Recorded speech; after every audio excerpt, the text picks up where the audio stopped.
Notice as I load the wheel, I am loading the whole wheel, even the sides of it. Watch as I sharpen the knife how the color of the compound on the wheel changes. This is a way to train your eye to see if you are sharpening your knife properly. As you can see, I am only addressing half of the blade at a time. Be sure you are using the whole wheel. You can also see here my angle of attack is too aggressive. Touch your blade often to monitor the temperature. If it is not too hot to touch, then you have not lost your temper. This is not a typical way to sharpen a loop knife. I do it this way because my loop knife is dedicated to soft tissue.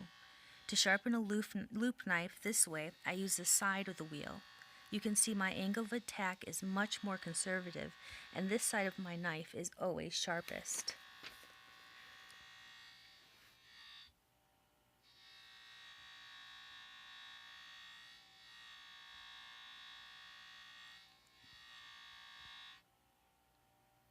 This side, my angle of attack is too aggressive. This side of my knife is never very sharp.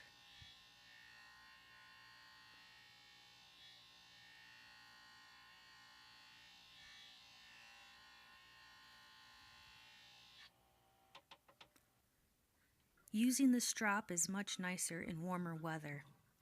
Load your strop with an ultra-fine compound, and remember, never mix your compounds.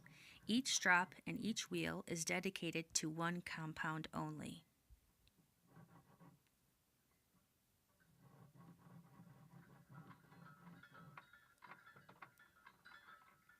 Again, you can watch the compound change color as I pull the knife across the strop.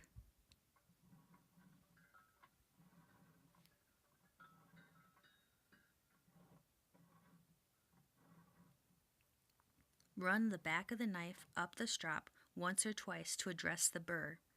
Use your eyes to spot any lingering burrs which reflect light. Deburring your loop knife is easy with a strop. Excessive burr removal will do more damage than good.